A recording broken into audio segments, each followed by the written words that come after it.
Mesdames et messieurs, bonsoir. Après avoir réussi dans l'entrepreneuriat agricole, le roi du coton, comme il avait été surnommé, Patrice Talon, a promis la même fortune à l'agriculture, l'élevage et la pêche béninoise à son élection. 4 ans après, où en est-il par rapport à ce pari?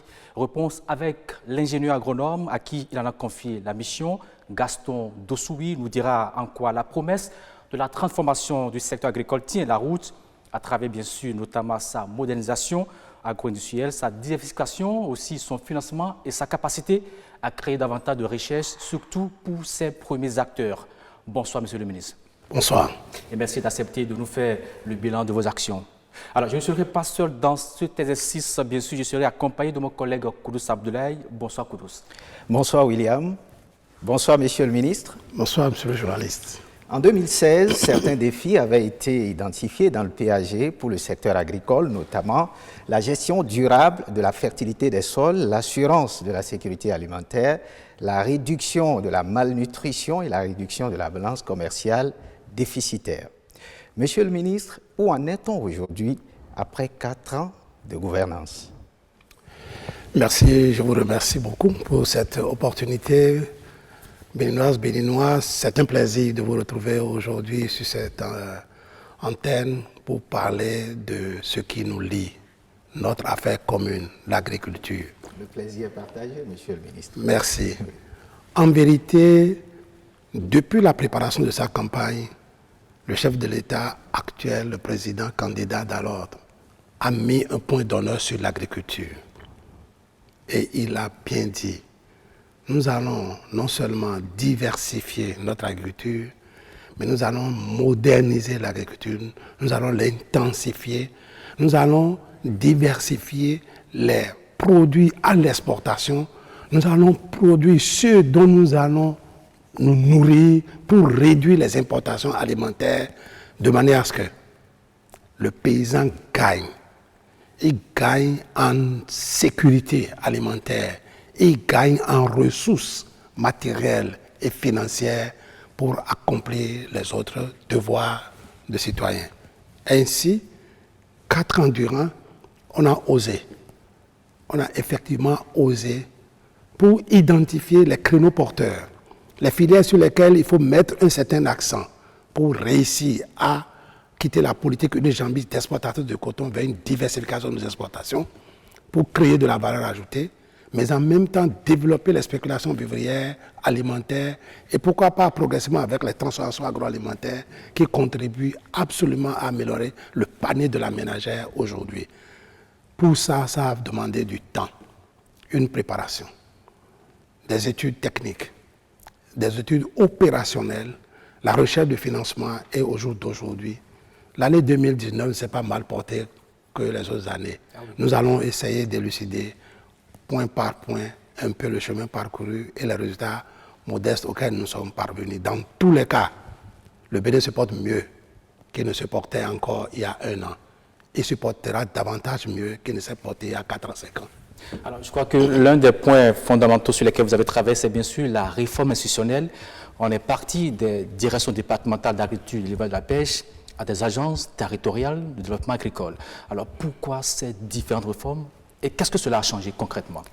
Mieux que les slogans entendus depuis une décennie, le secteur agricole, depuis l'avènement du président Talon, se positionne comme le principal levier du développement économique, de création de richesses et d'emplois.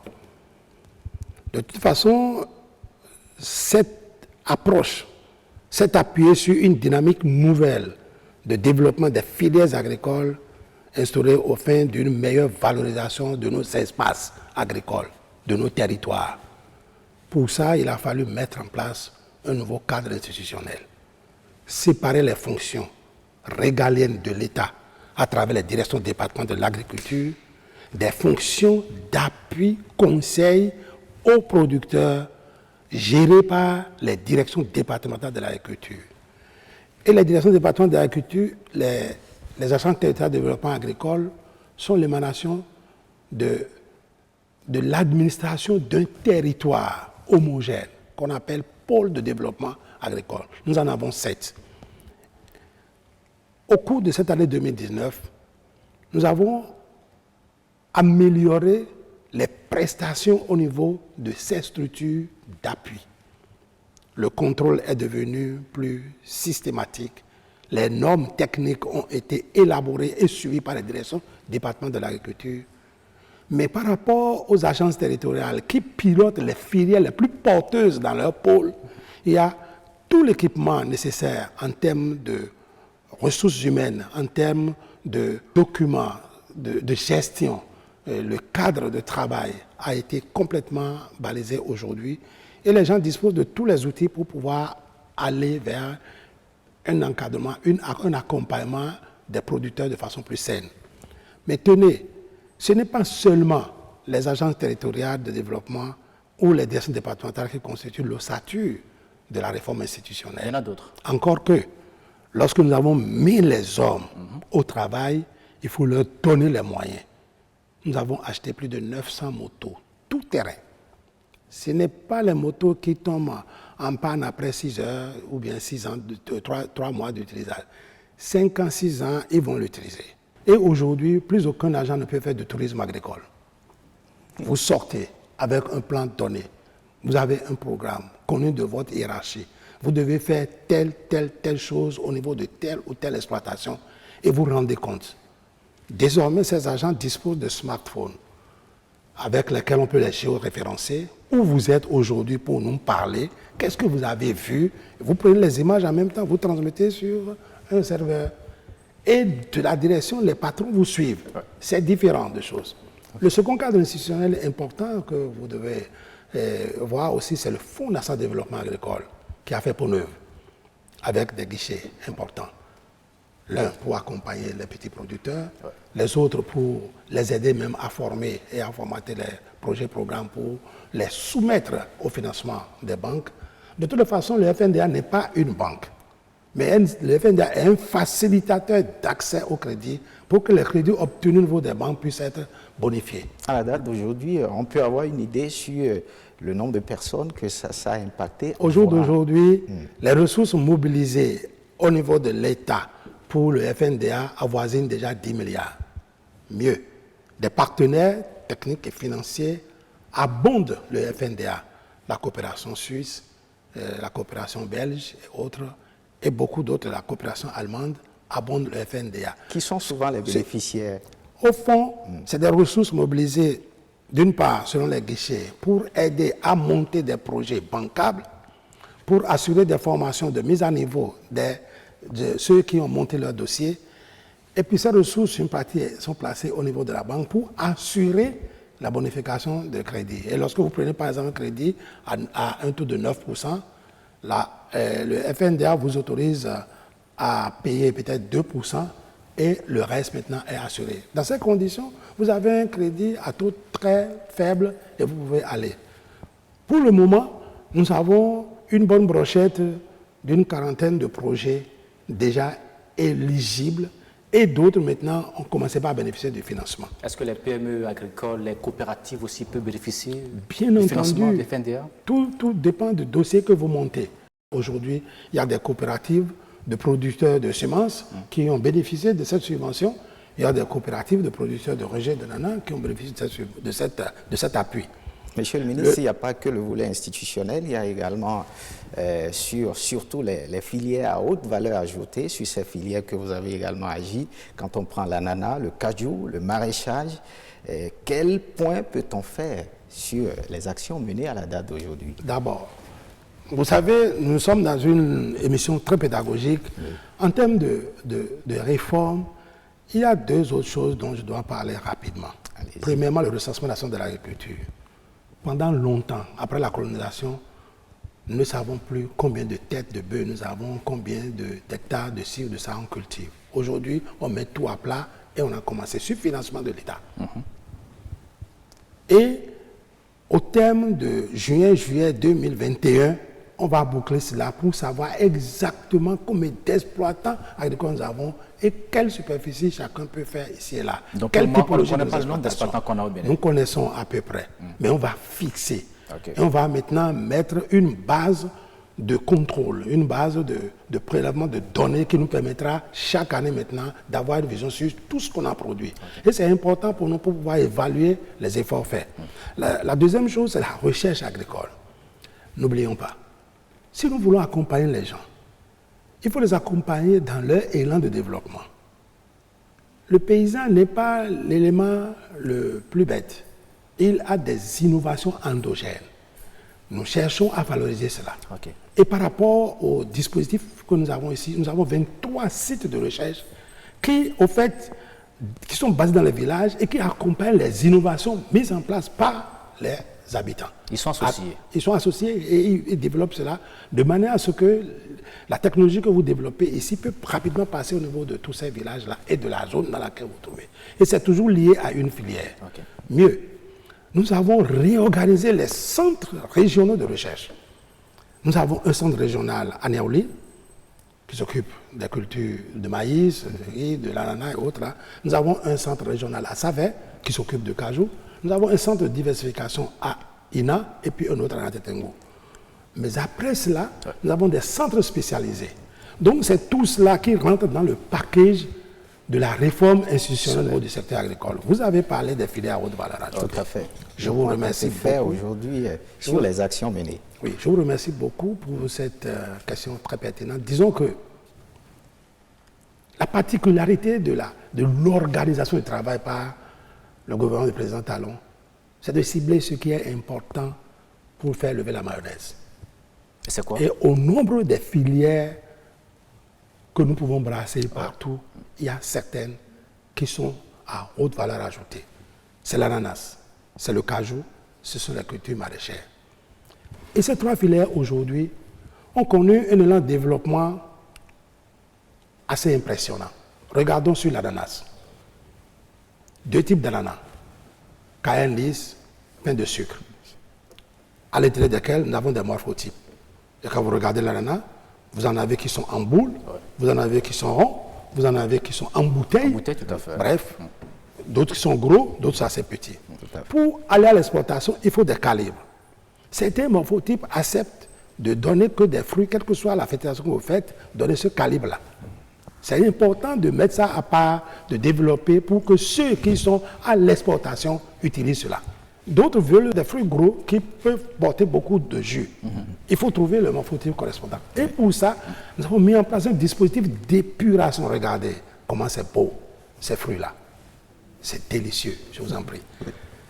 Il faut regarder donc le profil du paysan pour lui proposer les rejets correspondants. Et ça, nous sommes partis dans les champs pour faire des épurations au niveau des champs et trier par morphotype.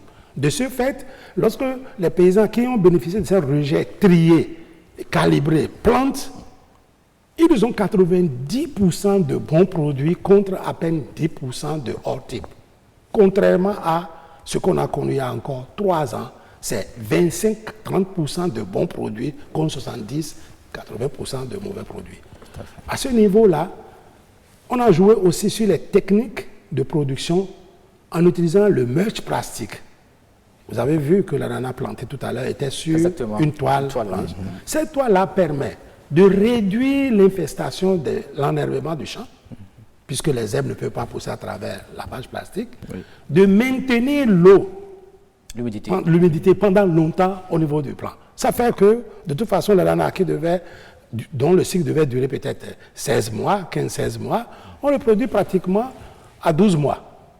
Rien qu'avec cette technologie-là. Et si en plus, vous arrivez à faire une irrigation d'appoint, vous réduisez complètement le cycle et vous avez des produits très bon marché pour pouvoir aller. Est-ce que tous les producteurs ont bénéficié de ce soutien? Tous les producteurs ne peuvent pas bénéficier de cela, mais les méritants l'ont. Et progressivement, on arrivera. Comment on vous donne le identifier, ces méritants? Est-ce qu'il y a un critère? Oui, il y a bien des critères. Il y a bien des critères parce qu'il faut quand même avoir une certaine expérience en matière de production de l'ananas, une certaine fidélité à la production de l'ananas, une certaine rigueur dans le suivi des itinéraires techniques.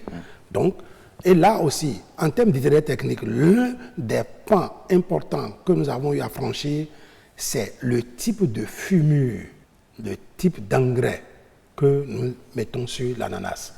Monsieur Et cette le ministre, combinaison, la formule a été bien trouvée Oui. et cela passe très bien. Mais On va à côté passer au- de l'ananas fumé, Ouais. il y a beaucoup de champs d'ananas bio, sans fumure, que nous utilisons. qu'en est-il du cajou?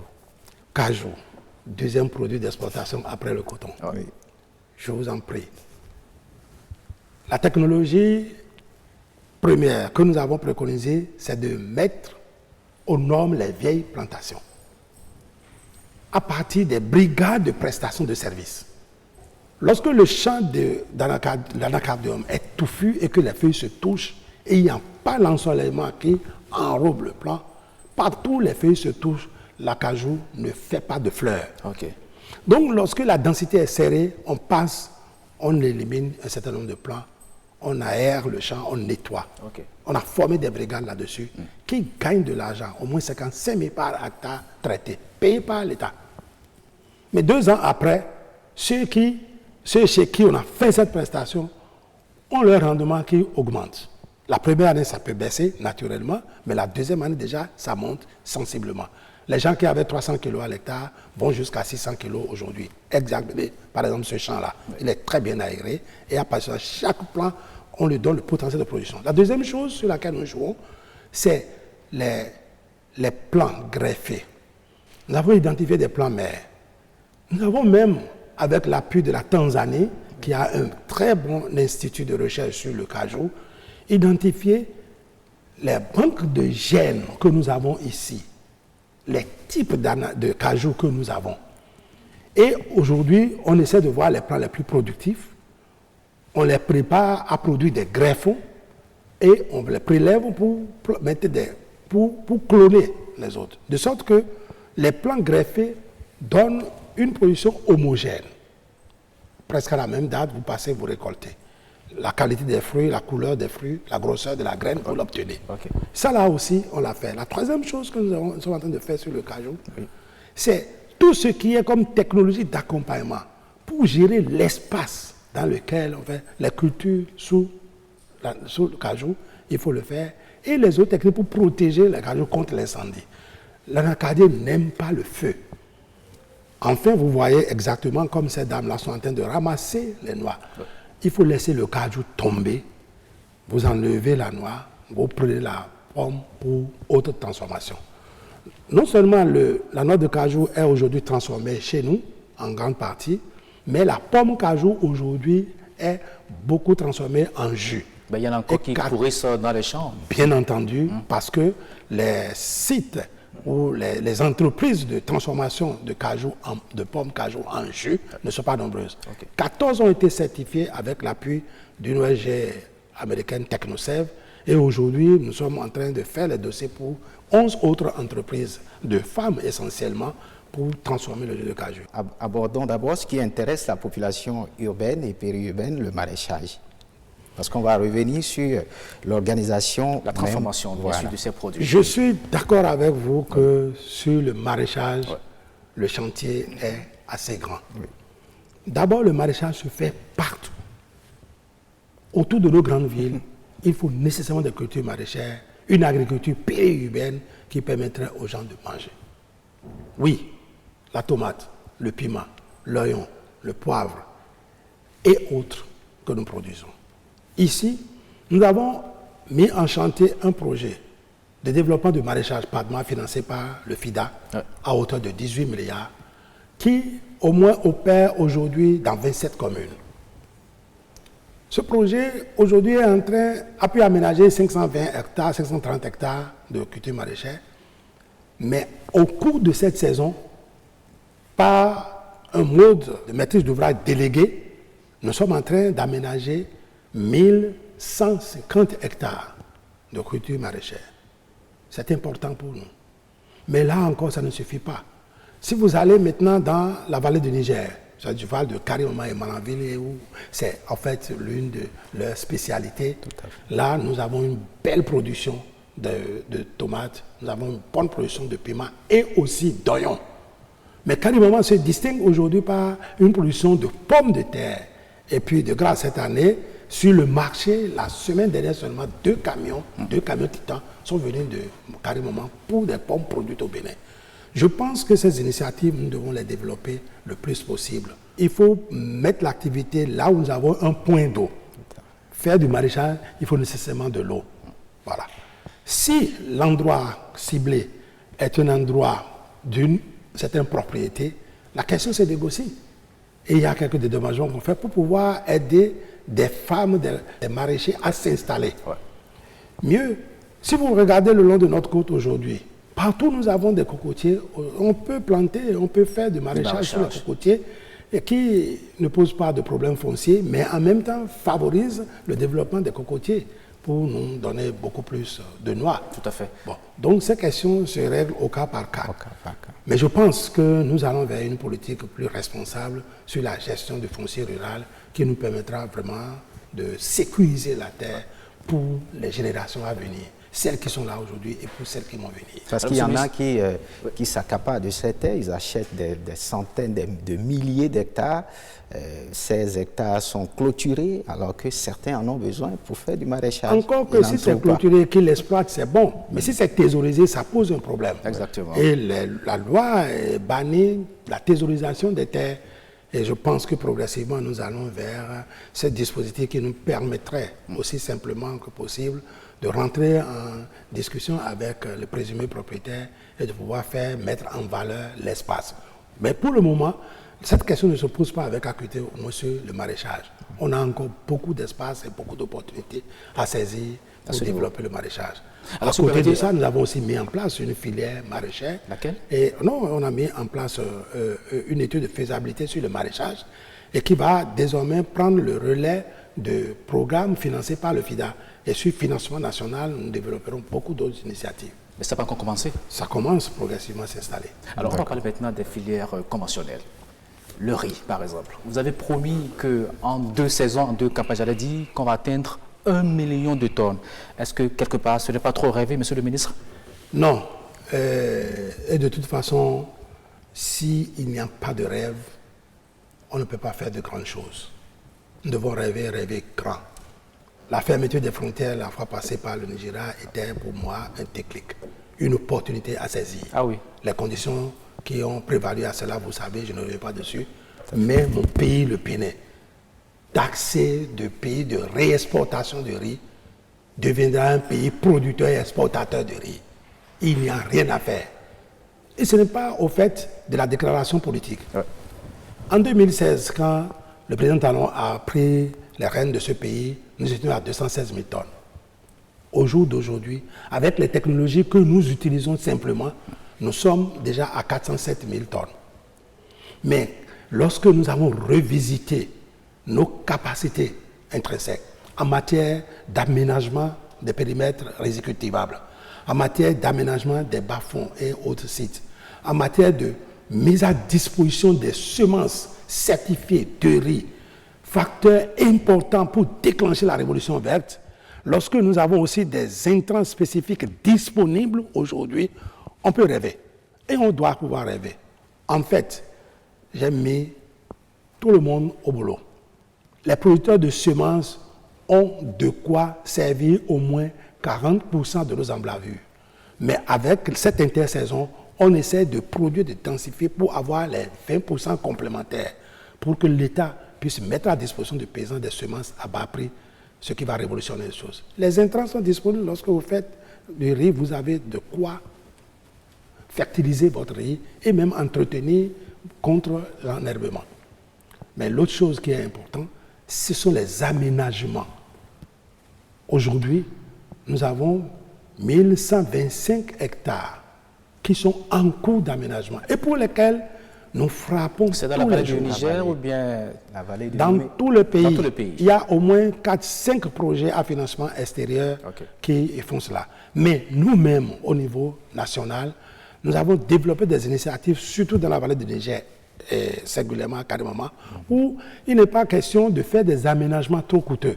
Avec des puits tubés, l'eau est à peine à 7-8 mètres, vous mettez une pompe, et puis vous tirez l'eau vers le haut. L'espace est juste simplement aménagé et les diguettes sont couvertes un peu de matériel plastique pour éviter cette érosion. Est-ce que avec ça, nous avons quelque chose est fait aussi pour lutter contre l'inondation? Parce que quand le fleuve Niger déborde, ça emporte tout sur son passage. La question du fleuve Niger, c'est une question un peu délicate parce que là, il faut endiguer la région. Et ça, ce n'est pas un truc de moins de 45-50 milliards d'investissements à faire. Ben, si on ne fait pas, si on produit, ça pourrait emporter toute la production. Non. Les aménagements que nous faisons aujourd'hui sont tels que si le niveau monte, on peut drainer. Okay. On peut vraiment drainer. Et il y a des techniques pour creuser. Ce que nous devons faire, ce que nous devons faire davantage sur le riz, c'est la transformation du riz, le décortiquage. Et au jour d'aujourd'hui, beaucoup d'ONG, l'État lui-même a aidé les petites organisations de transformateurs de riz, les USOP et autres unités de transformation, à disposer de trieurs optiques. C'est à peine 20-30 millions. Et lorsque vous avez ça, vous avez décortiqué votre riz, il y a quelques grains dedans, il y a quelques points noirs ou autres, ça passe par le triage optique et le grain est nickel. Regardez, les femmes de mon département ont organisé une foire agricole. Le riz présenté sur ce marché a coulé comme de petits pains. Les exposants, les forains ont fait venir plusieurs chargements de riz. Et ils ont tout vendu. Pour dire que de plus en plus, je suis heureux de constater que le Béninois consomme béninois. Et qu'est-ce qu'on fait alors pour décourager ceux-là qui amènent le riz importé? Parce que souvent le prix est plus bas et les consommateurs préfèrent aller vers ces riz. Nous faisons l'effort d'accompagner nos producteurs pour avoir du matériel de bonne qualité. En l'occurrence, le IR 841, qui est un riz de bas-fond et qui accepte aussi l'irrigation, un riz aromatisé, disons parfumé, est cultivé un peu partout. Le Aurelius 6 vient seconder le IR 841 avec toujours de l'arôme. Sur les bas-fonds et les autres périmètres, nous avons du Nerica, le Nerica 14, le Nerica L19, le Nerica L20, qui sont des cultivars imbattables en termes de qualité, organoleptique, en termes de présentation lorsque vous arrivez à faire un usinage convenable.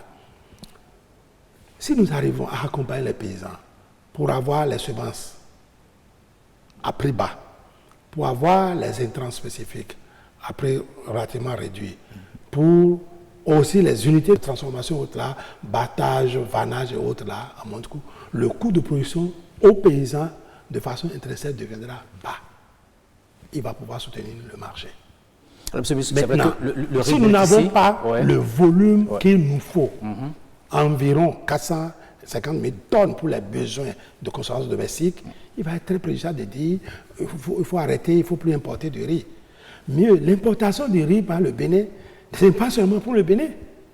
Si nous bloquons de l'importation dans un certain volume donné, le Niger n'aura rien. Et c'est par ici que le riz passe pour aller au Niger. Donc, la politique de la production domestique, nous allons densifier. Si nous arrivons à faire 1 million de tonnes, il n'y a rien à faire. On peut être un peu plus laid pour dire on arrête. Okay, Monsieur le ministre, il n'y a pas que le riz. Qu'en est-il des autres filières conventionnelles, le palmier à huile, par exemple? Exact. Oui. Le palmier à huile, richesse de mon pays, depuis les temps coloniaux. En temps? Oui. Aujourd'hui, vous avez vu que dans les exploitations privées, nous avons beaucoup de palmiers plantés et très bien entretenus. Regardez bien ces images qui passent. Très bien entretenus. Avec une agrotechnie simple, facile, alignement, traitement, fumure et entretien végétatif. Les palmiers donnent. Ce qui reste, c'est de voir dans quelle mesure irriguer encore davantage ces plantations pour passer de 16-18 tonnes à 30-35 tonnes à l'hectare avec les mêmes matériels. La deuxième chose importante que nous faisons, c'est que nous mettons à disposition maintenant des semences, des plants à bas prix.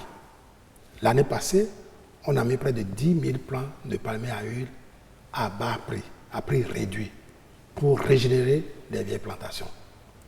La grande révolution qui a été faite dans ce domaine maintenant c'est l'assainissement des cas et URCA. C'était des conflits On est interminables. sorti de la crise. C'est fini. Et toutes les 36 coopératives d'aménagement rural ont leur conseil d'administration renouvelé. Et comment vous avez avec fait de pour nouvelles régler témoins. ce conflit, monsieur le ministre? Rendons à César ce qui est à César. C'est-à-dire? Car, chat chaud craint l'eau froide, en abordant cette question en 2006, ça m'a brûlé le doigt. Et lorsque vous allez avec des positions assez révolutionnaires pour changer le modèle de vie, et que sous des prétextes politiques, on dit qu'il y a trouble à l'ordre public là, et que vous n'êtes pas soutenu par la hiérarchie, ça baisse. En 2006, on avait commencé à peu près quelque chose du genre. Mais cette année, c'est d'abord un comité interministériel qui est mis en place. La justice, la décentralisation, la sécurité, l'agriculture, bien entendu, et le cadre de vie. Nous avons travaillé sur les tests de loi qui régissent la réorganisation des coopératives d'aménagement rural. Nous avons tout fait pour reconnaître les vrais coopérateurs. Ceux qui sont déjà décédés, comment les enfants et quels enfants pouvaient les représenter. Ok. Nous avons fait les audiences foraines. On est arrivé à faire des dialogues entre les familles et la justice pour dire c'est tel qui représente telle famille dans telle coopérative. Lorsque tout cela est fait, on est arrivé maintenant à préparer les assemblées générales. Et on a dit, tous ceux qui avaient mouillé quelque part dans la gestion des coopératives, il faut qu'ils restent à l'écart. On a de nouvelles têtes parce que nous voulons formater une autre approche de gestion de ces coopératives. Nous allons les accompagner pour avoir les instruments de gestion. Et que les coopératives qui étaient la vache à lait de quelques individus deviennent l'affaire de tout le monde. Mieux, s'ils sont tellement conscients que les palmiers donnent à manger à leur communauté, ils vont rajeunir les plantations. Ils vont replanter à nouveau. Nous sommes prêts. On est en train de faire de la sélection aujourd'hui au niveau de Paubert pour leur trouver les quantités de semences qu'il faut. Nous avons des pépiniéristes agréés qui sont dans les régions. Les coopératives elles-mêmes avaient été formées pour conduire et gérer les pépinières de palmiers à huile. On dit quoi? Monsieur le ministre, la crise est jugulée à ce niveau. Quelles sont les ambitions, quelles sont les prévisions que vous faites pour les années à venir dans le domaine dans le secteur, le sous-secteur palmier à huile? Du palmier à huile, les vieilles plantations qui ne sont pas entretenues, on va les rafraîchir. Les coopératives vont les rafraîchir. Avec les ressources dont ils disposent. Écoutez, pendant un an seulement où on a mis en place des comités paritaires pour gérer les plans, aucune coopérative n'a un bilan négatif. Aucune n'a un bilan négatif. Donc, il y a de l'argent là frais chez eux. On les accompagne pour mieux gérer. Ils ont des ressources, ils nettoient la coopérative, ils évitent les vols, ils font de la transparence au niveau de la gouvernance. Ouais. Et puis, ils ont des ressources maintenant pour replanter les anciennes parcelles qui ont été nettoyées ou bien sur lesquelles ils ont détruit les arbres, on les replante et puis ils restent. Maintenant, c'est la transformation qui est un autre facteur. Au jour d'aujourd'hui, nous n'avons plus les grosses huileries que nous avons dans le temps, mais tenez. On ne fait rien pour la réveiller. Bien entendu, regardez cette unité-là, par exemple, de traitement de régime de palme. Il y a de petites unités mobiles qu'on peut mettre. On les aide à avoir acquis ces unités à travers les projets, programmes. Et vous avez parlé de FNDA au début ici. Si une coopérative décide d'acquérir ces unités-là pour transformer son huile, ses régimes, pourquoi pas? On le ferait. Ces petites unités peuvent ne pas supporter le poids de la production. Non. Commençons d'abord par ça, puisqu'ils ont perdu toute l'habitude de le faire. Et c'est de manière traditionnelle à Caille-Cofer.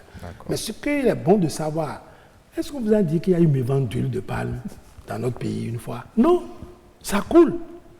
Mais la fermeture de la frontière, ils ont créé beaucoup de ces producteurs d'huile de palme. Non, eux, ils n'ont pas créé. Parce que gouverner, c'est prévoir. Nous avons anticipé. Nous avons eu un projet d'accès au marché qui nous a permis de construire des tanks de stockage d'huile de palme le long de la frontière du Nigeria. Et les producteurs qui comprennent bien ce type viennent, vous avez eu maintenant des bidons de 25 litres, Tout à fait. Il peut vendre ce bidon-là de 25 litres à la station de collecte, Oui. peut-être à 10 000 francs. Il prend 10 000, il va. Mais combien de bidons il a vendu, c'est noté.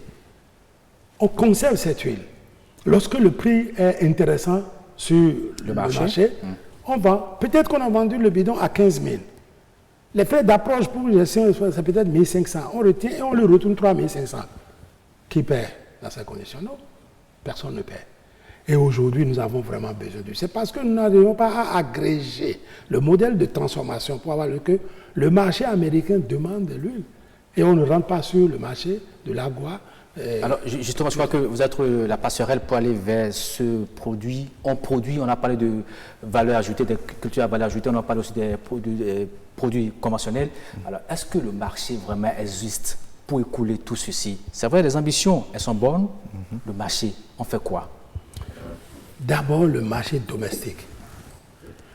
Si vous étiez arrivé à la foire autour du ministère de l'Agriculture, vous avez vu ce que les femmes ont fait du karité, du savon, différentes catégories, de beurre, travaillé, aromatisé ou non, des huiles, beaucoup de produits divers à partir simplement du karité. Si vous avez vu ce que les femmes ont fait du maïs, les produits dérivés du maïs, ce n'est pas possible. Si simplement vous avez vu ce qu'ils ont fait avec le gari, le manioc national, mon problème à moi, c'est que les Béninois d'abord acceptent de consommer béninois. Et que faites-vous pour les convaincre? Oui, il faudrait que nos rayons d'abord puissent être achalandés en ces produits. Et que nous, intellectuels qui allons au supermarché, on revienne à la maison avec les produits faits au Bénin. Puisque la présentation commerciale que nous avons aujourd'hui est imbattable. Non, on a mis des ressources pour identifier des entreprises capables d'amener les emballages. Et ils produisent, ils importent et distribuent ces emballages-là après subventionnés. C'est important pour que nous puissions aller nous-mêmes à cette école-là. Le marché local est le premier marché sûr. Si vous regardez d'autres pays qui ont 90 millions d'habitants, 100 millions d'habitants, et rien qu'avec la production domestique, ça à tenir mieux. Nous avons produit du riz ici, qui est allé sur le marché équitable belge. 3-4 tonnes. Ça s'est écoulé sans aucun problème. C'est nous qui ne donnons pas de la valeur à la chose. Et l'émission que nous faisons ici, par exemple, on devait avoir aussi la possibilité de révéler les qualités de nos productions, de nos transformations, pour que les gens comprennent et s'abonnent à cela. Pourquoi ne pas commencer par des écoles, demander aux enfants de déjà commencer par consommer ce qui est produit chez eux? Bien entendu, et avec le PAM aujourd'hui, nous avons signé un contrat pour faire de la collecte domestique en vue de nourrir les enfants. Les enfants veulent bien manger le haricot produit chez eux, ils veulent bien manger le mouton produit chez eux, ils veulent bien manger le manioc, mais transformé. Même les ateliers, les colloques, bien entendu, les moments de cocktail, il ne fallait pas consommer béninois. Les achats institutionnels doivent maintenant être organisés. Regardez combien nous avons de cantines scolaires et universitaires. Combien nous avons des gens dans l'armée et les prisons, les gardiens de prison. Il faudrait que la collecte de produits à servir à l'alimentation de tous ceux-là, soit de la production domestique prioritairement. Monsieur le ministre, quand on quitte le marché local, le défi, c'est aussi d'aller au-delà. Aujourd'hui, est-ce que ces produits sont certifiés? Au niveau de la certification, qu'est-ce qui est fait pour que les produits béninois puissent être acceptés sur le marché international? Et très facilement. Je vous remercie beaucoup parce que l'exportation doit être accompagnée. Accompagnée, c'est pouvoir faire révéler les caractères du produit, les caractéristiques du produit et le respect des normes exigées pour assurer cette exportation. Regardez le miel. Le miel du Bénin, le laboratoire central de contrôle de sécurité sanitaire des aliments a disposé donc, des outils nécessaires pour donner les caractéristiques de notre miel.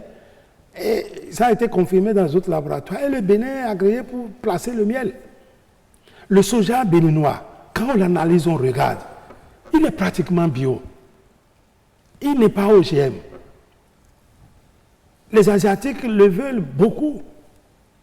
Les Chinois sont venus signer des contrats avec nous. Et au jour d'aujourd'hui, simplement, je vais vous dire, rien que pour le soja, nous avons exporté 179 000 tonnes. Déjà. Oui, en 2-3 mois, 179 000 tonnes de soja. Il y a beaucoup de choses qui se font simplement et qu'on n'écrit pas là-dessus. Vous voyez le karité. Le karité qui se cultive chez nous, il y a des endroits où les noix collectées sont bio. C'est-à-dire sans produits phytosanitaires, parce que dans la région, dans les forêts classées où personne ne va faire peut-être du coton, du riz et autres là, le karité qui est là est sans pesticides. Et il y a des entreprises qui sont spécialisées dans la collecte de ces noix-là pour les transformer et les placer à prix d'or sur le marché. Bien, notre agriculture présente un certain nombre d'atouts. L'ananas dont nous parlons, le pain de sucre, même vert, il est mûr. Il faut bien des spécialistes pour nous aider à obtenir cette indication géographique et montrer que l'origine de l'ananas pain de sucre, bien sucré là, c'est Bénin. Mais regardez, si le fruit reste vert, les Européens ne comprennent pas qu'il est déjà mûr. Ils ne vont pas. Il faut des commerciaux, il faut des spécialistes pour placer ça. Et aujourd'hui, on a investi et les gens ont placé cet ananas-là au niveau du marché européen et sur d'autres marchés. Et ça coule en 2-3 mois, nous avons fait près de 500 tonnes de choses. Mieux, ce qui nous est arrivé il y a 2 ans sur l'ananas avec la crise des typhons, c'est arrivé au Ghana, c'est arrivé au Cameroun, ceux-là qui nous ont pris le marché et aujourd'hui c'est plombé. Donc la voie est royalement ouverte. Mais avec quel équipement nous allons transporter ces produits dehors? Voilà que des cargos n'atterrissent pas facilement ici. Donc il nous faut travailler durablement sur ces questions-là pour pouvoir aller. Alors, Monsieur le ministre, on va parler d'une culture, on dirait la culture locomotive de notre agriculture, le coton. Aujourd'hui, le Bénin bombe le torse, dit « je suis le premier producteur de l'or blanc ». Comment avez-vous fait pour pouvoir réussir cela? Le Bénin ne dit pas qu'il est le premier producteur. Ben, convainquez-nous que le Bénin... Le constat a été fait que de toutes les productions africaines, la production la plus forte au cours de la campagne dernière est celle du Bénin, 678 000 tonnes, point barre. Le Mali semble jaloux quand on dit ça. Oui, mais de toute façon, pour le peu que je sache, l'augmentation et l'amélioration de nos rendements depuis l'arrivée au pouvoir du président Talon passe par l'amélioration de nos rendements par unité de surface. Ce n'est pas par l'augmentation des emblavures. Tenez, nous étions à 800 à 900 kilos à l'hectare. En un an, nous sommes passés à 1100 kilos à l'hectare. Puis, nous sommes passés à 1217 kilos à l'hectare. Aujourd'hui, nous sommes en train d'aller vers 1250, 1300 kilos à l'hectare. Et visiblement, dans un an, nous irons en moyenne à 1,5 tonne. On va améliorer davantage. Pourquoi? Premièrement, parce qu'avec le développement des autres filières qui permettent aux paysans aussi de gagner de l'argent, nous allons sortir les zones marginales qui ne peuvent pas donner au-delà de 1 tonne de coton. On va les sortir, puisqu'ils auront d'autres choses de plus intéressantes à faire.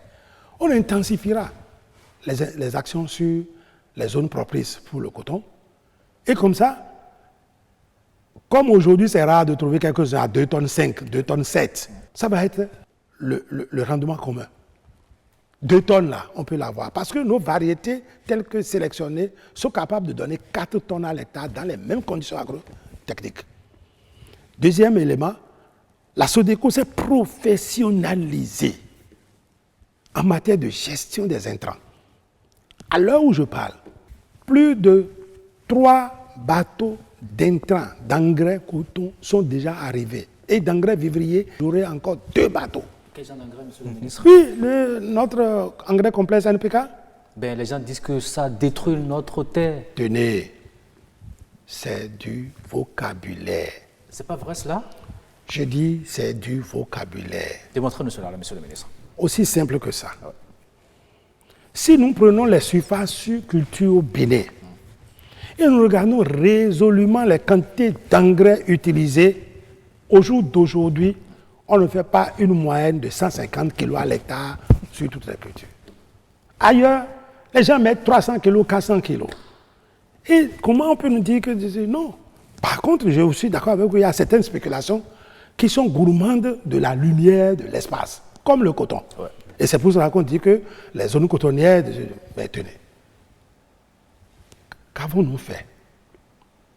Nous avons initié, avec l'appui de l'AFD, un projet dénommé Transition agricole en zone cotonnière, qui a mis au point des innovations technologiques pour mieux adresser la terre, maintenir sa fertilité, et c'est l'un des défis que le président a promis relever. Oui. Donc, maintenir la fertilité des sols, lutter contre l'érosion en utilisant des plantes de couverture, en utilisant des plantes améliorantes du sol capables de capter l'oxygène atmosphérique et de le fixer dans les racines, et en mourant, il laisse tout cela comme azote dans le sol. Mais ces technologies permettent maintenant de ne plus labourer tous les ans les champs, de tracer la ligne de semis et de faire le semis en ligne, sous paillis, sous couvert végétal.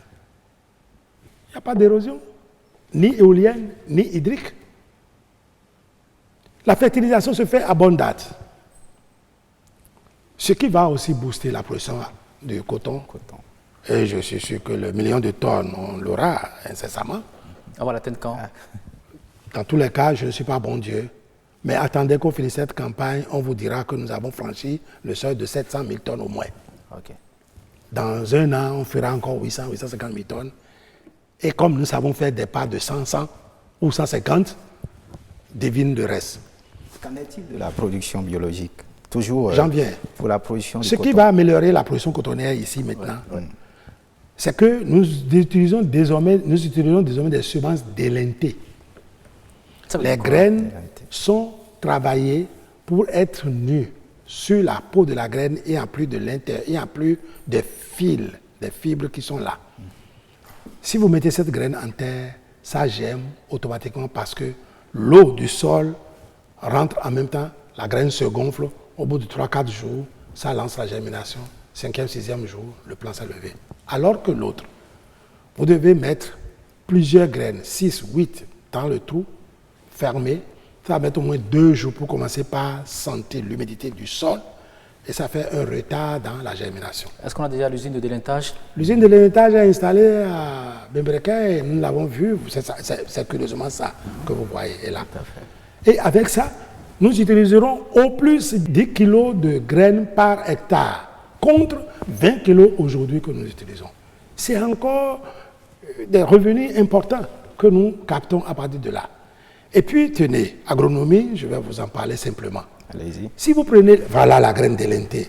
Si vous la prenez et vous voulez semer, c'est 2-3 graines au plus par poquet. Ça lève. S'il est retenu qu'il faut maintenir 2 plants à poquet, vous enlevez simplement un plant et vous ne créez pas de vide, vous ne créez pas de trou autour du plant. La plante, le plantule continue de pousser normalement. Par contre, avec l'autre technologie, où nous avons mis 6 ou 8 graines dans le trou, les 6 ou 8 ont poussé, vous devez enlever 4 au moins. En enlevant comme ça, vous créez un espace, un orifice, qui prend de l'air chaud, qui assèche autour des racines du plantule. Le plantule s'arrête un peu dans sa croissance au bout de 3, 4, 5 jours avant de remonter la pente. Vous voyez, avec ça, là, on va réduire davantage le cycle et on va améliorer la productivité. Alors, il parlait bien sûr du coton biologique. Bien sûr, le coton bio. Le coton bio, le coton sans intrants chimiques.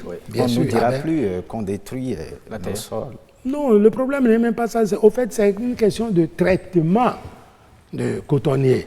Au lieu d'utiliser des produits chimiques purs, on va utiliser peut-être des produits de synthèse, des produits à base d'huile de Nîmes ou autres insecticides, mais biologiques. C'est tout le problème. Bien, on continue de produire du coton biologique et on continue d'encourager les producteurs à le faire.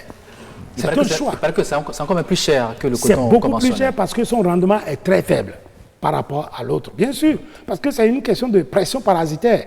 Et le cotonnier est l'une des rares plantes qui qui acceptent beaucoup de parasites selon le développement de la culture. Donc, les produits de synthèse que nous avons ne couvrent pas toutes les générations de parasites ou tous les types de parasites. C'est normal que ça puisse attaquer les capsules, ça puisse attaquer les fleurs, il y a quelques chutes, et celles qui résistent arrivent à produire. Nous avons des rendements quand même déjà d'au moins 400, 500 kilos à l'hectare. Ça pourrait remplacer un jour le coton conventionnel?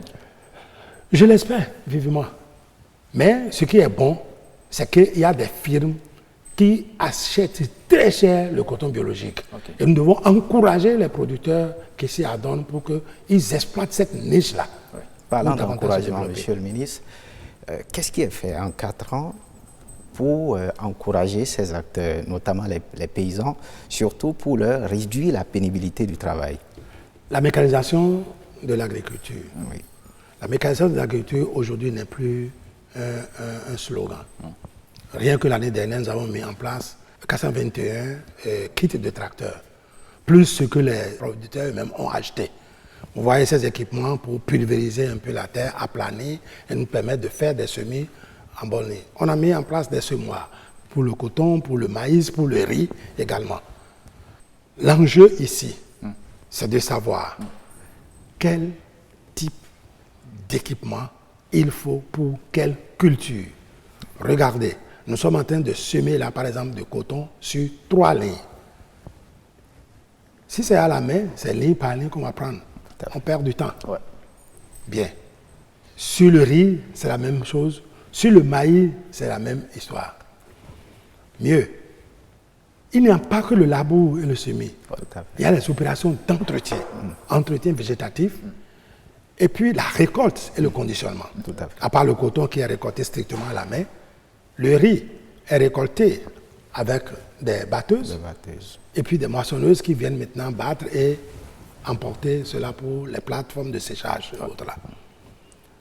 Ces technologies nous développent. Nous avons mis en place une agence nationale de mécanisation qui a été financée cette année à hauteur de 800 millions pour essayer, premièrement, d'acquérir des équipements complémentaires aux chaînes que nous avons. Nous avons déjà mis en place 3 camions ateliers qui disposent de tous les équipements de réparation.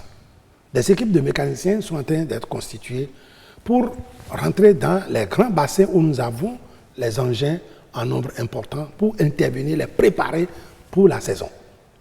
Nous avons fait des formations pour les tractoristes. Puis maintenant, nous sommes en train d'aller vers la formation des propriétaires d'engins pour une exploitation plus judicieuse de ces équipements-là. Est-ce qu'on a tenu compte de la diversité, parlant dessus des sols? Bien entendu, bien sûr. Parce qu'au fait, les sols lourds, par exemple, sur lesquels on fait du riz et autres, là, les tracteurs de 25 chevaux ne peuvent pas travailler là. Et là, il faut des tracteurs de 60 chevaux, 90 chevaux pour pouvoir passer dans les sols lourds, dans les vertisols. Okay. Mais ailleurs, les tracteurs de 40 chevaux, 50 chevaux, 60 chevaux maximum travaillent aisément. Alors, Monsieur le ministre, on va parler d'une spéculation, l'igname. Qu'est-ce qui fait rapidement, en quelques minutes, avant qu'on aborde l'autre partie de l'émission, l'élevage et la pêche? Je voudrais simplement que vous remarquiez, au Bénin, depuis 2 ans au moins, dans les maquis, au moins à Cotonou et dans les grandes villes, vous avez de l'igname pilé du 1er janvier au 31 décembre. Ça veut dire quoi? 1, il y a plus de disponibilité. 2, nous avons tenu compte des technologies endogènes de conservation de l'igname pour que l'igname reste encore en bonne qualité pour être pilé. C'est très fort. Regardez comment ils alignent. Pour passer de champ au marché. Arriver au marché, il y a des systèmes d'alignement en sec pour protéger, conserver le tubercule pour qu'il ne soit pas blessé afin de pourrir très vite dans les ménages. Tout à fait. Mais l'autre question, c'est qu'il y a des variétés qui sont tardives et qui résistent au temps à la sécheresse. Et ces variétés-là, vous les trouvez dans les zones, dans les régions des collines, vous les trouvez aussi dans la Donga, vous les trouvez effectivement à Kopargo, à Djougou, et puis un peu vers Tchaourou.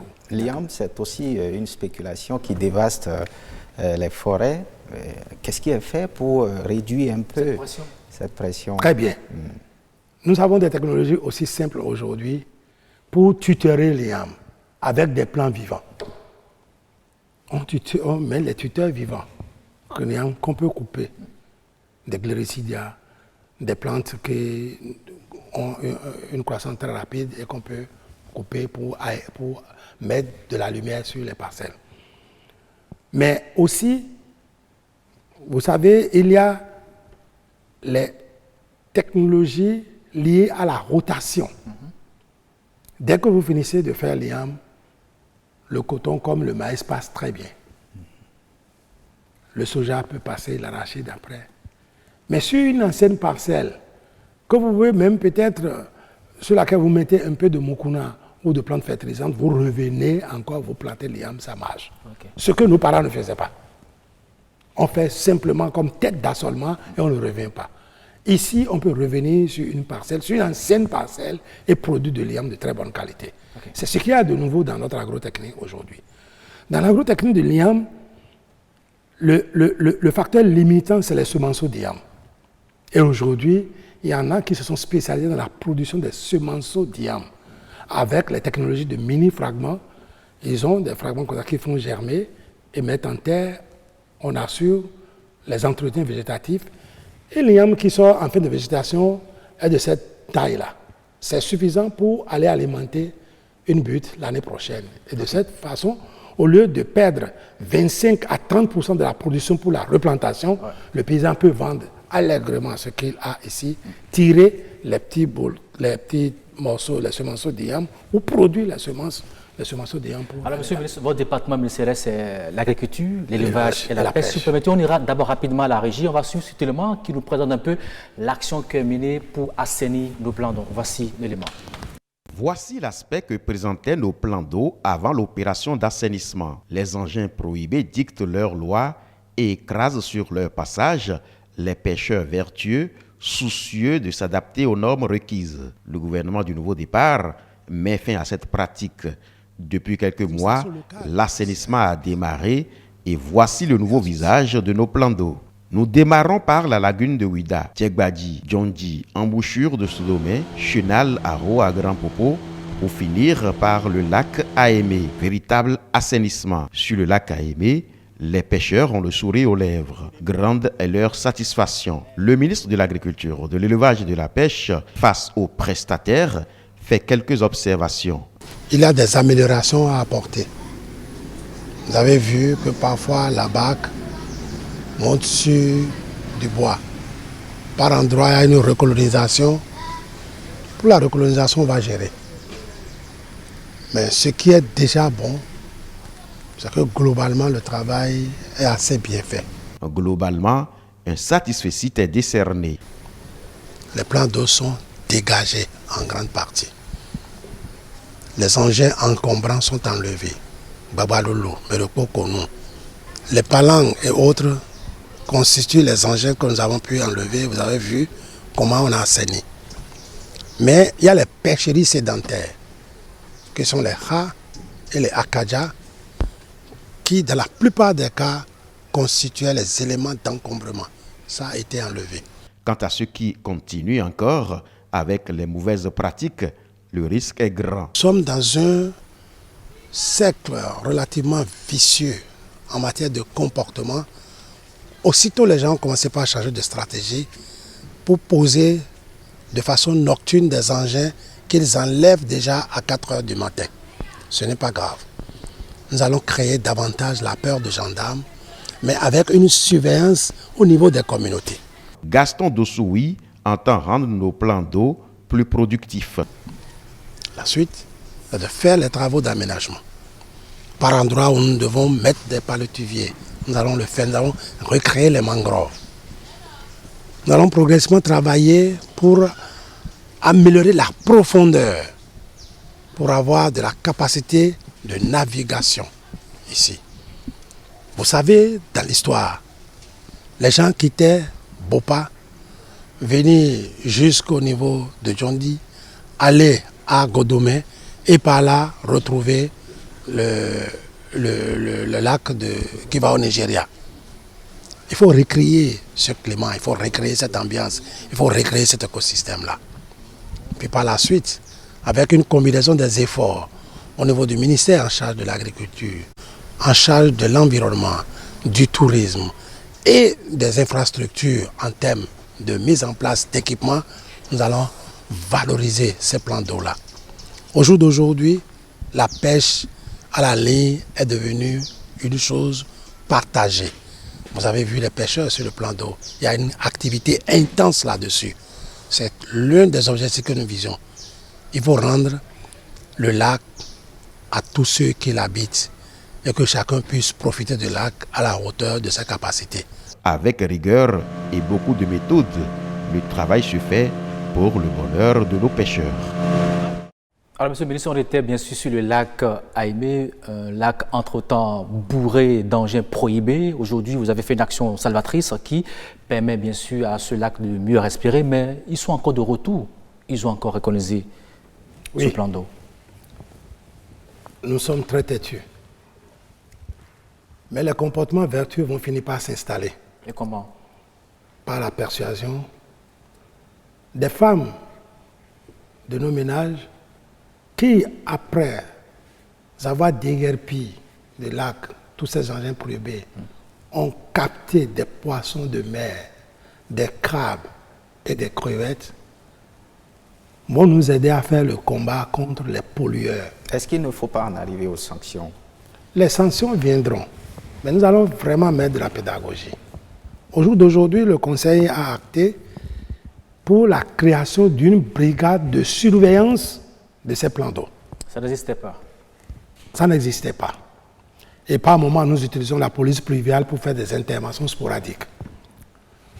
Au niveau de nos directions départementales, les techniciens chargés de faire ce suivi aquacole ont reçu au minimum de financement pour intervenir et créer la peur du gendarme. OK. Après les brigades, là, aujourd'hui, nous allons vraiment, comme j'ai dit, procéder à un programme d'assainissement cohérent, surtout pour le lac Aimé, avec la complicité de l'ADELAC, l'Association pour le développement du lac Aimé, Oui. et pour le Nonkwe, avec les communautés qui y vivent, pour que nous puissions avoir les zones de navigation, là où on peut produire de poissons, là où on peut avoir accès facile aux sites touristiques et autres. Mais s'agissant de l'aquaculture, nous ne sommes pas arrêtés là. Ça, c'est ce que vous avez vu. Il y a une politique responsable qui a été mise en place aujourd'hui pour d'abord aborder la question des alevins. Quelle qualité d'alevins nous avons? Si les alevins que nous avons ne peuvent pas grossir en 4 mois, 5 mois, le pisciculteur perd de l'argent. Or, jusque-là, les alevins, les géniteurs que nous avons ont vieilli. Nous avons donné 2 licences d'importation de géniteurs. Et aujourd'hui, ceux-là travaillent. Et il faudrait que chacun d'eux puisse avoir, disons, 30 000, 40 000 géniteurs pour nous permettre de les utiliser périodiquement, disons, de façon alternative, en laissant les géniteurs au repos pour un temps et en produisant. En ce moment-là, nous avons des juvéniles, nous avons des alevins de très grande qualité pour grossir rapidement en 4-5 mois maximum. 2. L'aliment de poisson. C'est le bas qui blesse dans la pisciculture. 65% des dépenses vont vers l'aliment. Nous importons tout. C'est vrai qu'il y a des technologies que nous avons utilisées aujourd'hui pour apprendre aux gens à produire tel avec des formules variées. Certains aquaculteurs arrivent à le faire, c'est bien. Mais nous avons donné l'autorisation à un entrepreneur aujourd'hui pour installer une usine d'aliments de poissons à Dangbo. Et ça là, dès que ça va commencer par travailler, nous allons voir le prix de l'aliment baisser, puisqu'on va soutenir l'exploitation, on va voir le prix de l'aliment baisser. Et en ce moment, on ne vendra plus le poisson à 2000, 2100 francs le kilo, mais on pourra même l'acheter à 1000 francs, 1500 francs maximum. Troisième élément important. Il faut pouvoir fixer les gens à l'activité qui leur donne les raisons d'exister.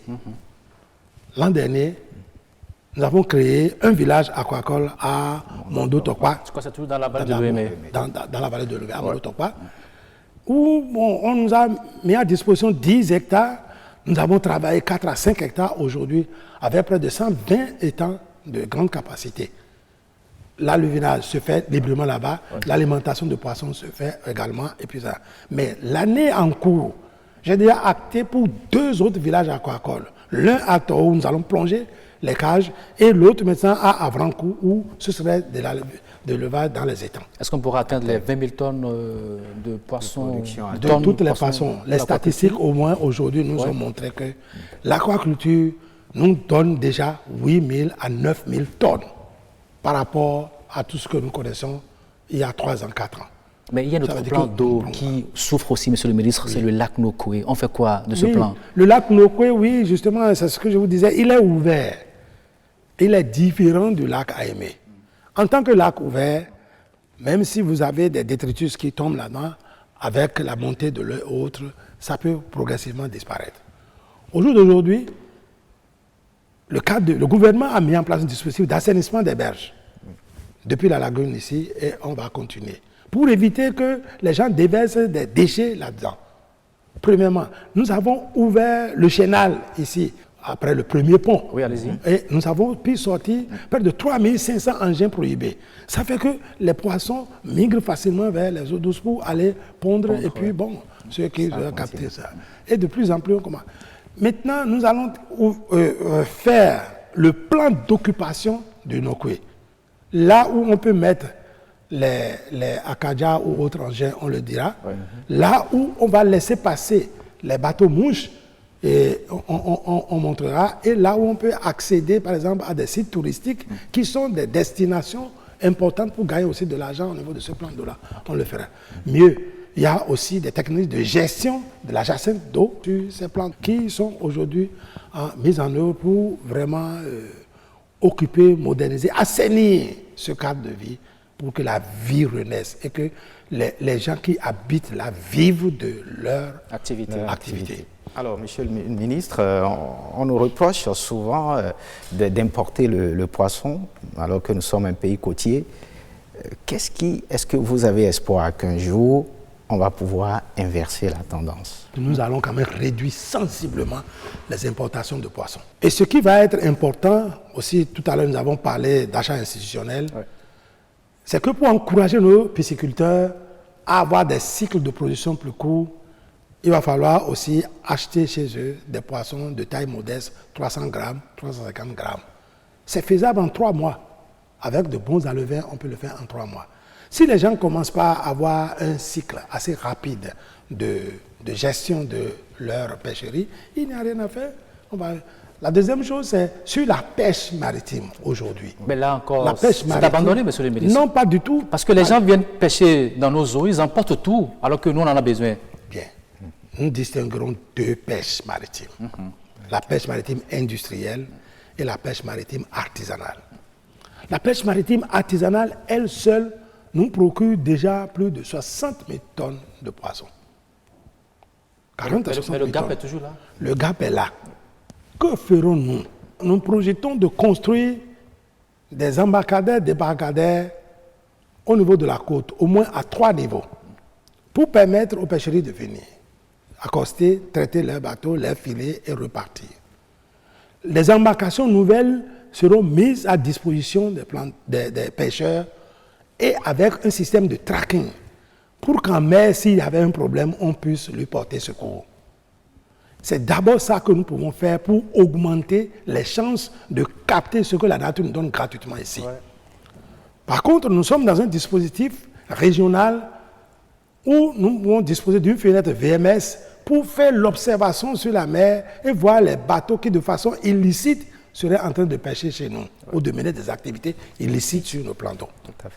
Mieux, je pense que progressivement, nous allons vers des coopérations techniques qui nous permettraient de disposer, ne serait-ce que d'engins d'études et de surveillance pour que nos techniciens, nos inspecteurs puissent aller au fond de la mer et assurer la surveillance sur nos 125 km de côte. Monsieur le ministre, nous sommes persécutés par le temps. Il n'y a pas que l'aquaculture, vous l'avez abordé, il y a l'élevage.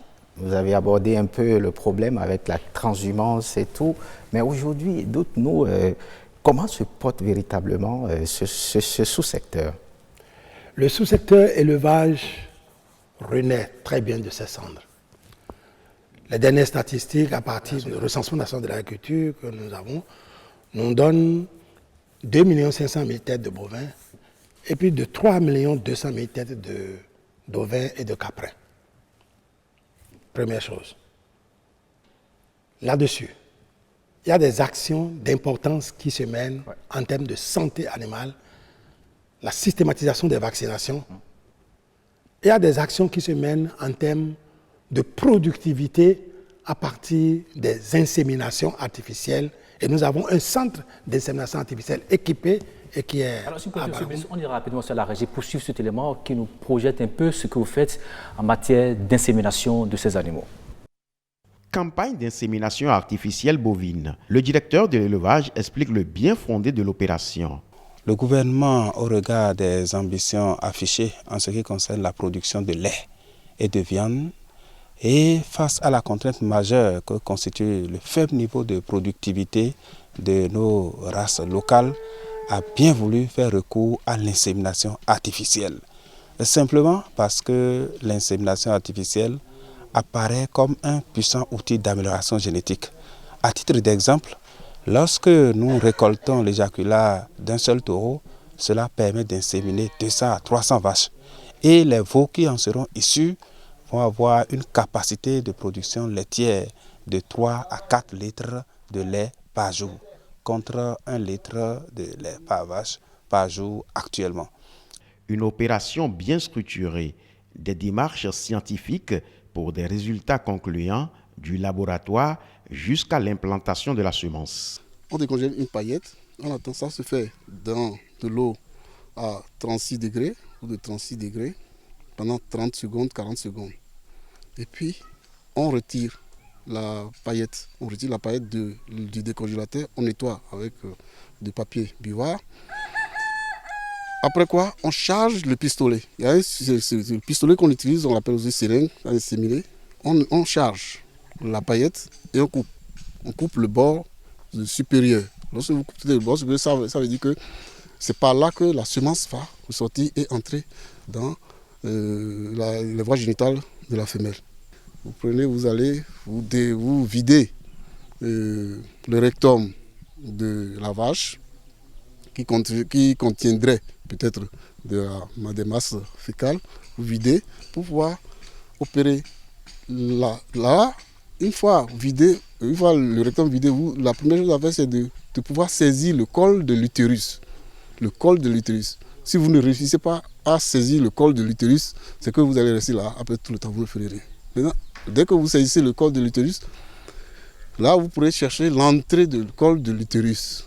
Vous avez saisi le col, c'est ça, c'est en ce moment que vous introduisez, vous nettoyez les vulves, vous introduisez le pistolet habillé. À l'entrée du col de l'utérus, vous enlevez, vous déchirez la gaine et la chemise sanitaire. Vous déchirez la chemise sanitaire. Et donc, c'est la gaine seule. La goutte étant à côté aussi, vous pressez, commencez par presser, ça va, l'ensemble ira. Maintenant, une fois que vous êtes au niveau de l'entrée, vous devez poursuivre votre chemin. Le col a une certaine longueur. Après l'entrée, il faut faire une certaine longueur d'abord, de 6 cm, ça dépend de l'animal, 10 cm, et vous entrez dans l'utérus. Dès que vous sortez du col, juste à l'entrée dans l'utérus, vous pressez. Cette insémination bovine participe à coup sûr à une meilleure rentabilité dans le sous-secteur élevage. Monsieur le ministre, on a vu l'élément qui nous présente un peu l'action d'insémination pour permettre à ce qu'on ait un cheptel plus grand. Oui, un cheptel plus grand, un cheptel plus productif. Okay. Donc on va améliorer la productivité en viande et en lait. Mais au-delà, ce qui est bon de noter ici, les pays avancés dans cette technologie n'ont pas eu les résultats que nous avons eus. Et pourquoi? Je vous dis, les jeunes ont appris le métier et ils l'ont pratiqué et nous avons vraiment des scores de 80% de réussite, ce qui est une très bonne chose. Ça veut dire que si même nous avons 3000 sur 3000 doses, nous savons absolument que c'est à peine 1/5 qu'on va perdre et le reste va donner soit un mâle, soit une femelle. Ce qui est une très bonne chose. Et ils sont 40 inséminateurs qui sont formés pour mener cette opération-là.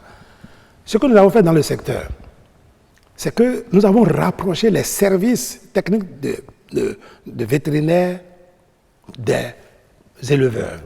Ainsi, nous avons installé et autorisé 44 vétérinaires et paravétérinaires en clientèle privée pour renforcer le dispositif de l'intervention, le dispositif public. Nous avons aujourd'hui démarré la construction de marchés à bétail de zè pour ordonner un peu la commercialisation des produits au sud du Bénin. Et vous savez tout ce que ça nous a apporté comme nuisance depuis le mai, c'est ça, mais ça se tasse parce que le marché de gros des produits alimentaires se trouverait bientôt à Calavi, oui. Et il faudrait que le marché à bétail soit à Zé à côté pour la voie est bitumée directement ou transporter ne poserait pas de problème. L'autre chose que nous avons eu à faire, c'est que nous avons renforcé les infrastructures des marchés à bétail de Goumouri, de Banikwara, de Siki, dans la commune de Sinandé. Mais aujourd'hui, nous avons proscrit la transhumance. Je dis bien interdit la transhumance. Surtout la transhumance transfrontalière. On va rapidement aller à la régie pour suivre cet élément sur la transhumance. 15 hectares, c'est la surface ici consacrée à l'expérience qui a démarré en 2012. Le projet est né, selon son initiateur, de l'envie de faire prospérer ses affaires. Il ne se sera pas trompé car l'initiative a fait mouche. Alpha Goudi confie ne plus être confronté aujourd'hui aux conflits liés au déplacement des bêtes. 327 bovins et 47 ovins se nourrissent des cultures fourragères issues de cette exploitation. De quoi susciter l'admiration du ministre de l'Agriculture, de l'Élevage et de la Pêche. Nous avons pris la décision de travailler pour sédentariser l'élevage des ruminants. Pour ça, il faut des champs fourragers. Ce que j'ai vu ici m'incite à dire quel appui on peut lui apporter. Lui, il a un pâturage ici pratiquement naturel. Il a cultivé bien sûr, mais il l'utilise de façon ordinaire. Il peut en faire une source d'économie avec des équipements pour tailler, faucher périodiquement, fertiliser et faire encore une deuxième coupe avant l'arrivée de la saison sèche. Il va faire des tas d'aliments, de fourrage pour le bétail. Je pense que si vous revenez ici l'année prochaine, on aura une autre physionomie de cette exploitation que nous allons densifier. Ce projet innovateur devrait inspirer d'autres éleveurs. Je voudrais pouvoir organiser des visites ici guidées pour que les gens puissent dans l'expérience de ceux-ci, pour que ceux qui ont de grands troupeaux et de l'espace autour de leur maison puissent les mettre en valeur de cette façon. On va mettre les animaux sur place, on va pouvoir les sédentariser et ils vont pouvoir donner le bénéfice de l'exploitation. La transhumance crée chaque année de nombreux dégâts humains et matériels. Multiplier l'expérience serait donc un pas pour enrayer ce fléau. Oui, nous avons fait une option de sédentarisation d'élevage de ruminants pour simplement contrecarrer tous les vices et les problèmes que nous rencontrons au niveau de la transhumance, même nationale. Les conflits, les morts d'hommes, les pertes en capital agricole, les pertes de ressources, les pertes de champs et autres, c'est pas bon. Mais que faire? Vous avez vu le sujet qui vient de passer, il a 10 hectares de panier comme C, monoculture. Les bœufs bruts, ça marche. Avec un petit complément en graines de coton ou en pierre à lécher ou autre complémentation alimentaire, les animaux se portaient bien. Regardez, ces animaux ne bougent pas, ils sont là, ils passent d'un air à l'autre, ils broutent, on laisse l'autre parcelle au repos et ça monte à nouveau et on repasse dessus. Cette forme d'élevage permet de gagner en poids par jour, permet de gagner en production de lait, sécurise le troupeau. Vous savez combien vous avez, combien il y a de naissances et il n'y a pas de mortalité juvénile là. Bref, il y a tout de gagné là. Mais ce que j'ai promis, on a déjà fait, c'est de parcelliser le bloc en faisant des plans de séparation en regarnissant le champ pour que, à côté de Panicum C qu'il a, il ait d'autres fourrages qui produisent plus de protéines, les plantes, les légumineuses. Ouais. Ce qu'on a déjà commencé. Et cette saison de pluie-là, on va densifier. Il y a 2-3 autres planteurs dans la région de Basila qui ont 25 hectares d'un seul tenant. Pour ça, on a mis en place un programme de sédentarisation qui consiste premièrement à sécuriser un certain nombre de terres, 57 000 hectares, où les exploitations, les gens seront là-dessus. On va régler la question foncière pour que l'exploitant soit en sécurité. Et il fera son contrat avec l'État pour utiliser cet espace-là. Nous aurons à mettre en place un village d'éleveurs de 1000 hectares entre Gogounou et Kandi. Et les prospections sont faites déjà actuellement, où on va aménager par dizaines d'hectares, installer des éleveurs volontaires qui veulent bien. Ouais, ils arrivent, on défriche et on les accompagne pour installer au moins 5 hectares de parcelles fourragères. On met en place des fourrages un peu partout pour que l'accès à l'eau ne devienne pas difficile. Et les gens gardent leur troupeau sur place et on verra ce que ça va donner. Les 5 autres hectares qui restent, ils peuvent faire n'importe quelle culture vivrière là-dessus. Seulement, il n'y a plus de feux de brousse dans ces zones-là. Tout résidu de récolte doit être recyclé, transformé en aliment pour le bétail. Monsieur le ministre, d'aucuns vous diront que la transhumance est culturelle. Que deviendront ceux qui vivent de la transhumance? Regardez, qu'est-ce qu'on gagne à faire déplacer les animaux sur de très longues distances, à les faire paître ailleurs pour les ramener fatigués à la base, et ils ont déjà dépensé tout ce qu'ils ont mangé ou tout ce qu'ils ont bu là-bas. Oui, c'est peut-être un mode de vie pour certaines communautés qui profitent de cette affaire-là pour faire leur jeunesse.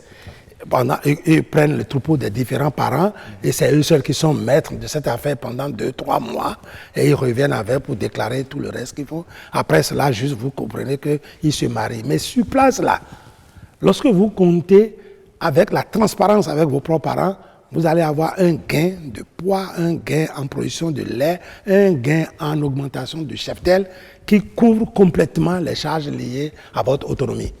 Et ça, c'est un nouvel mode de gestion. On vous donne quelques secondes, je dirais, pour conclure cette émission. Qu'est-ce que vous avez à dire à nos Béninois? Parce qu'on a dit c'est l'heure de la moisson. Quel bilan peut-on faire aujourd'hui? Qu'est-ce qu'on allait dire pour les dire qu'il y a du meilleur qui reste? C'est vrai que nous avons parlé de l'agriculture, de la production végétale, nous avons parlé un peu de la production halieutique, de la production animale et tout ça. Mais il y a des questions transversales qui aujourd'hui doivent être vues. 1. L'irrigation dans l'agriculture. Les techniques peut-être de production intensive, dans les serres ou autres technologies, ça là aussi, ça se développe chez nous. La mécanisation, on en a parlé très rapidement, mais il y a la digitalisation dans l'agriculture aujourd'hui. Parce que, bon, tenez, c'est le secteur qui va le plus consommer les produits de la digitalisation. Si nous voulons faire la collecte des données maintenant, nous avons mis à disposition des agents des smartphones qui permettent de géoréférencer les parcelles. Nous avons par exemple, à titre de test, géoréférencé 10 000 hectares de palmiers sélectionnés et recensé tous ceux qui plantent par un système de tracking. Nous avons fait la cartographie de toutes les exploitations des acteurs de la filière ananas dans les 4 communes grosses productrices d'ananas aujourd'hui. Et nous sommes en train maintenant de faire le recensement des producteurs maraîchers avec un système de tracking qui permet de suivre ces maraîchers dans les 27 communes de Padma et dans 7 départements. La deuxième chose, c'est que avec la digitalisation, nous aurons à une meilleure approche pas de vulgarisation, de conseils agricoles. Nous utilisons le drone, par exemple, pour essayer de prendre très rapidement la vue aérienne, oui. Permettre de savoir quel est l'état avant, quel est l'état aujourd'hui et faire les comparaisons. Nous avons équipé les agents de portables et avec énergie solaire pour dérouler ces bandes-là dans les villages et faire de l'animation pour permettre de faire le changement de comportement. Et ça, ce n'est pas une chose dont on rêve, ça existe aujourd'hui. La finance digitale, après tout. Ouais. Aujourd'hui, nous avons pris l'exemple sur des producteurs de riz. qui sont traqués et on a activé le porte-monnaie électronique. S'ils veulent commander des semences, c'est à travers ce dispositif de smartphone qu'ils le font. On va peut-être traîner avec l'argent. Bien sûr, ils commandent leur truc, ils obtiennent aujourd'hui. S'ils ont des produits à placer, ils le disent également. Et là, nous avons dans 5 communes comme Kové, Zayanado, Komé, Bopa et Grand Popo, mis en place par un dispositif qui impacte au moins 403 résiculteurs concernés. Voilà.